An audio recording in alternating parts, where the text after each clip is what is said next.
কবিগুরু রবীন্দ্রনাথ ঠাকুর লিখেছিলেন, আমাদের ছোট নদী চলে আঁকে বাঁকে, বৈশাখ মাসে তার হাঁটু জল থাকে।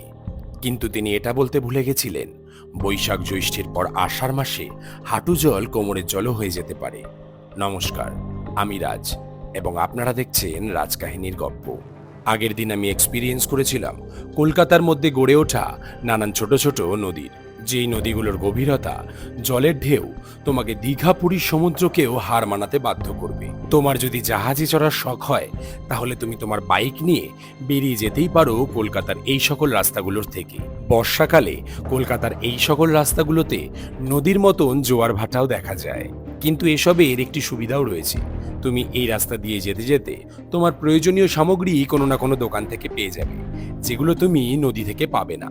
দীর্ঘক্ষণ নদী ভরা এই রাস্তা দিয়ে যেতে যেতে আমরা এসে পৌঁছালাম ডাঙায়। সেই ডাঙায় এসে খানিক স্বস্তি পেলেও পুরোপুরি স্বস্তি পাওয়া যায়নি বললেই চলে। আর সবশেষে এসে পৌঁছালাম কাকেদের মিটিংয়ে। দেশ বিদেশ থেকে নানান রকমের কাকেরা এসে এখানে মিটিং শুরু করেছে। সত্যি বলতে তাদের মিটিং কী কারণে হচ্ছে সেটা আমি জানি না। আমার ভিডিও শুধুমাত্র এন্টারটেনমেন্টের জন্যই বানানো। ভিডিওটা ভালো লাগলে লাইক কমেন্ট শেয়ার করতে ভুলো না। টাটা।